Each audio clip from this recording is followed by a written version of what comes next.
आतापर्यंत आज जी परिस्थिती आहे किंवा जी स्टेज आहे इथपर्यंत आलेलं आहे, या कामाबद्दल आणि मुंबई गोवा महामार्गाचं काम लवकरात लवकर पूर्णत्वाला जावं म्हणून स्वतः गडकरी साहेब आणि स्वतः मुख्यमंत्री देवेंद्रजी फडणवीस फार बारकाईनं या सगळ्याच्यावर लक्ष ठेवून आहेत. परवा पण आपल्याला कल्पना आहेच की कोल्हापूरला जाताना गडकरी साहेबांनी पण हवाई दौरा या विभागाचा करून जी जी कामं या परिसरामध्ये नॅशनल हायवे जी चालू आहेत ती त्यांनी पाहणी करून ते कोल्हापूरला गेले.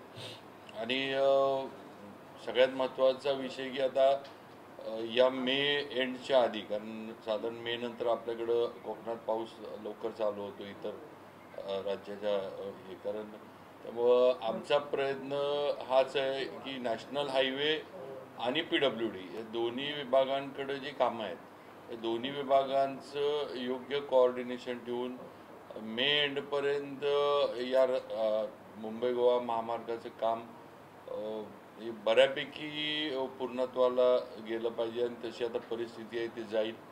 काही ठिकाणची थोडी बांधकामं वगैरे मागं राहतील.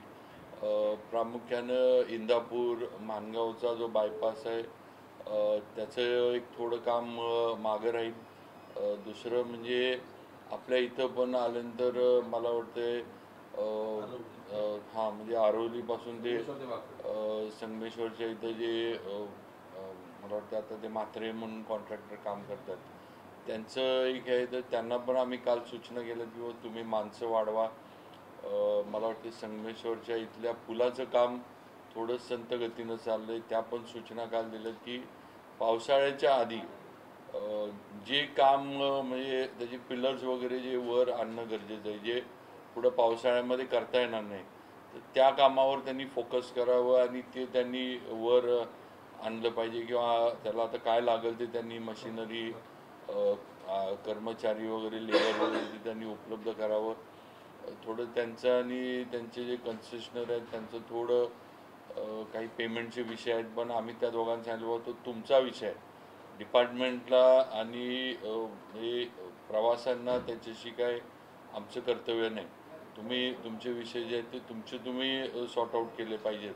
डिपार्टमेंटनं तुम्हाला वेळोवेळी ॲडव्हान्स दिला आहे, सगळं दिलं आहे, त्यामुळे डिपार्टमेंट कुठेही कमी पडत नाही आहे. तुम्ही तुमचे विषय जे आहेत ते तुमच्यात पेमेंटचे जे आहेत ते करा, नाहीतर मग आम्हाला ते काम परत काढून घेण्याचा प्रस्ताव आणि हे करण्याचा आम्हाला करायला लागेल. कारण आता थांबत बसणं आमचं म्हणजे राज्य सरकारची पण तयारी नाही आहे आणि स्वतः गडकरी साहेबांची पण तयारी नाही आहे.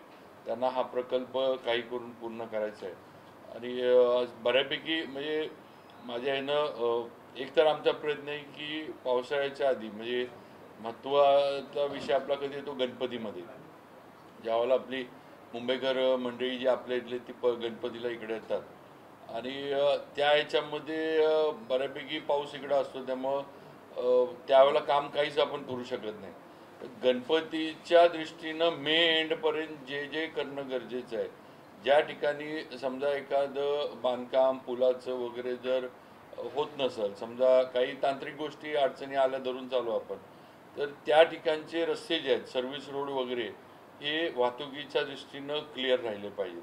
म्हणजे खड्डे त्याचं जे काही असेल त्याचं डांबरीकरण करणं, कॉन्क्रिटीकरण करणं, जे काय असेल ते या सर्व म्हणजे अधिकाऱ्यांनी पण लक्ष घालायच्या सूचना दिल्यात की मे एंडपर्यंत जिथं जिथं कामं अडकतील तिथले रस्ते जे आहेत ते वाहतुकीसाठी सुरळीत करून ठेवले पाहिजेत. म्हणजे वाहतुकीचं फ्लो तरी ट्रॅफिकचा चालू राहील आणि बाकीचं जे आहे ते त्यांनी पावसानंतर जे आहे ते पूर्ण करावं. या वर्ष अखेरपर्यंत आता माणगाव आणि इंदापूरचं जे आहे त्याचं आता एकच आहे की त्याचं टेंडर साधारण फेब्रुवारी एंडपर्यंत ओपन होईल आणि नवीन एजन्सी कोण येते ते फेब्रुवारी एंडपर्यंत आपल्याला कळेल. तर त्याला एक 11 महिन्याची मुदत तिथून पुढे आहे. तर माणगाव इंदापूरचाच एक विषय थोडा वर्षभर पुढं जाईल अजून, काय ते बायपास करायचा. तर बाकी बहुतांशी कामं आता आपला टनल जो आहे तो साधारण मार्चपर्यंत आपण दुसरी बाजू जी आहे ती ओपन करतोय. त्याचं पण फक्त आता लाईटचं आणि काय म्हणायचं आतलं डक्टिंग जे व्हेंटिलेशन्स आहे तेवढंच काम राहिलेलं आहे. त्यामुळं तो टनल पण मार्चच्या पहिल्या आठवड्यापर्यंत दुसरा जो आहे तो पण ओपन होतोय. नाही त्याचा आता काल पण तो विषय आपण म्हटला काही लोकांनी तिथं पण टनलची पाणी केली तर त्याचं पण अधिकाऱ्यांचं म्हणणं की जिथं जिथं जुन्या टनलला थोडी गळती होती ती आपण काढली आहे. अजून पण काही ठिकाणी थोडं पाणी येण्याचा प्रकार होतोय. त्याला पण त्यांनी नवीन काही टेक्नॉलॉजी वापरून हे करता येते का त्यांनी केले. पण थोडं असं काय मर्यादेच्या बाहेर आहे वगैरे असं नाही. थोडं त्यांचं म्हणणं आहे की वरच्या बाजूला काही गावांच्या विहिरी होत्या म्हणजे काही ठिकाणी त्यांचं म्हणणं आहे की बोरवेल्स होते.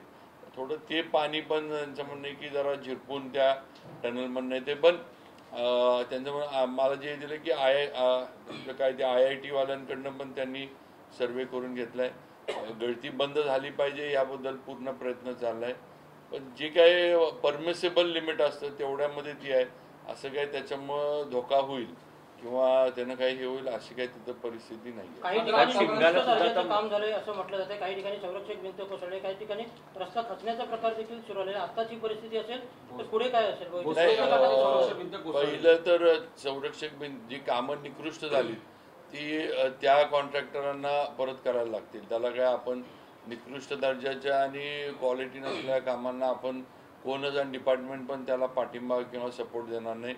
जिथे जिथे अशी कामं झालीत मग कॉन्क्रिटीकरणाची असू देत, भिंती असू देत, काय असू देत, ती त्या यंत्रणेकडनं आपण परत करून घेऊ आणि गरज पडली तर त्यांना दंड वगैरे जे काय तो पण आकारला सुद्धा मोठा खर्च झाला आहे महामार्गासाठी. आणखी वाढीव निधी असणार आहे का? नाही आतापर्यंत म्हणजे किती आतापर्यंत प्रोजेक्ट कॉस्ट गेले हे मी आत्ता नाही सांगू शकणार. पण या रस्त्याच्यावर अजून आपण एक नॅशनल हायवे जे आहे आता आपण एक लक्षात घे हा रस्ता 2010 मध्ये याचा रिपेअर झाला होता.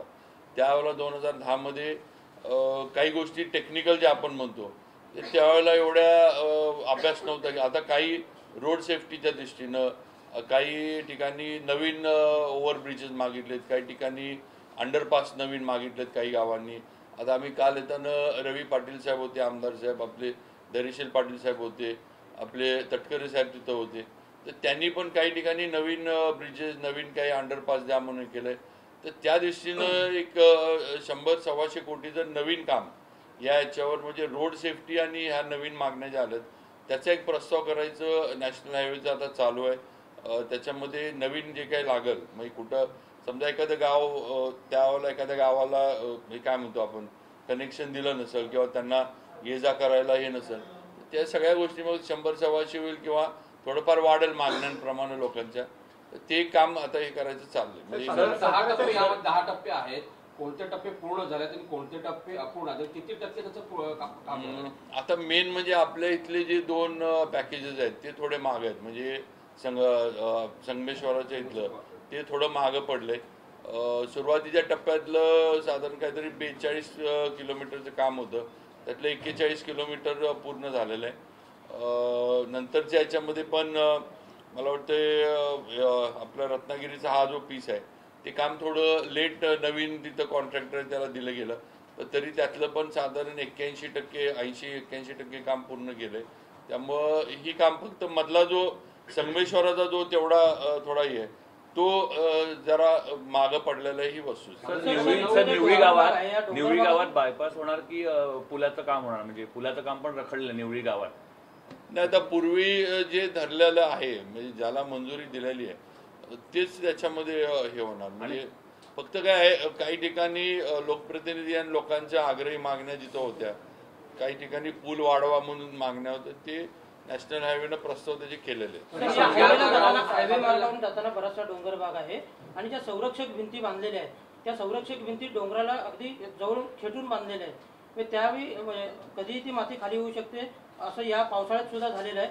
अधिकाऱ्यांचं काही लक्ष नाही का हे काम होत असताना तिकडे? नाही आता असं मी जे म्हटलं की कुठे डिझाईन वगैरे चुकले असले तर आपण ते दुरुस्त करायला असं बऱ्याच ठिकाणी झालेलं आहे. म्हणजे संगमेश्वरमध्ये असेल, राजापूरमध्ये असेल आणि यापुढे हा धोका वाढणार आहे की त्या संरक्षक भिंतीवरून खाली माती खाली येणार आहे. कसं आता हे बघा ह्यात मेंटेनन्सचा पण पुढं क्लॉज आहे. शेवटी जी कामं करतात त्यांना त्याचं मेंटेनन्स वगैरे ह्या गोष्टी पण करायला लागणार.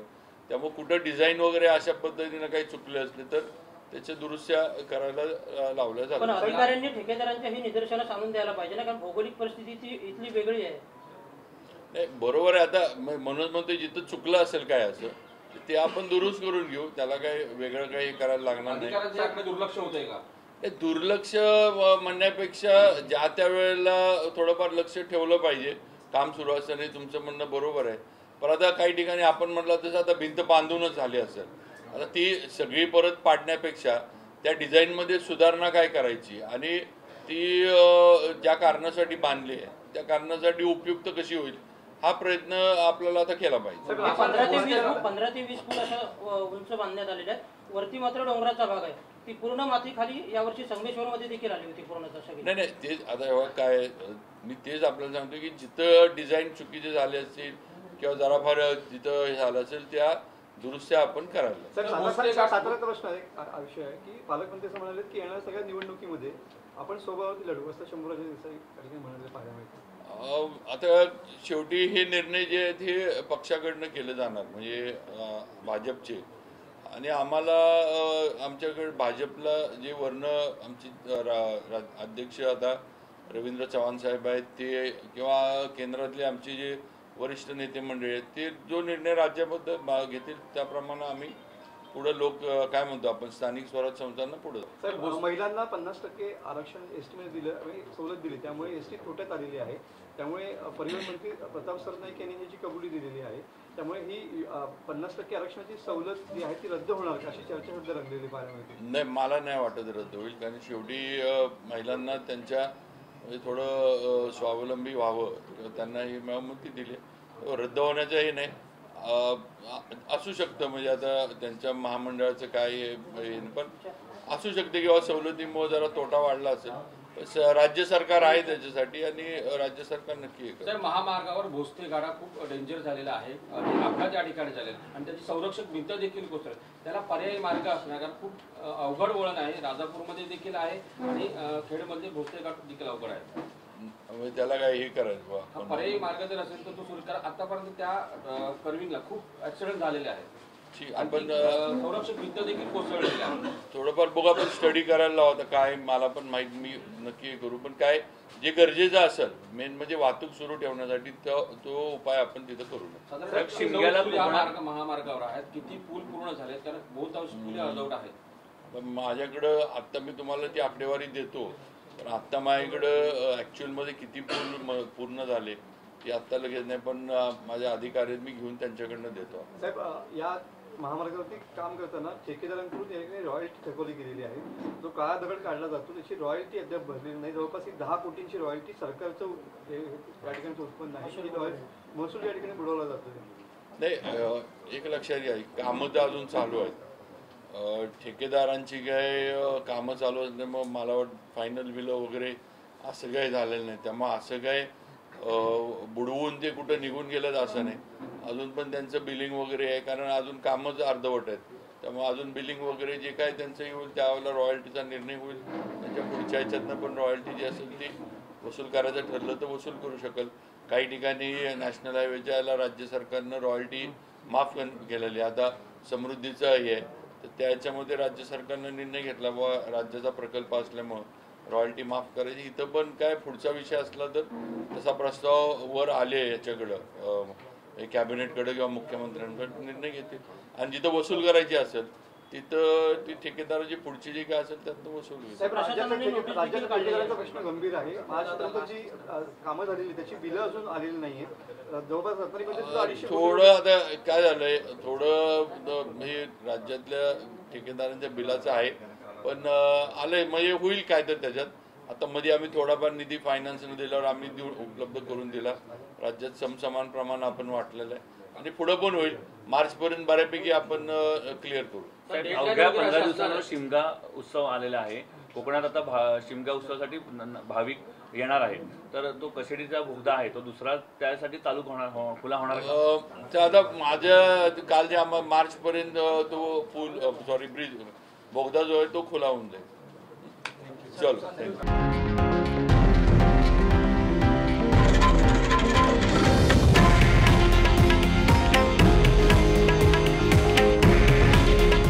हे आहे देशातील नंबर 1 न्यूज नेटवर्क आणि आपण पाहत आहात TV9 मराठी. काळजी तुमची, हित महाराष्ट्राचं.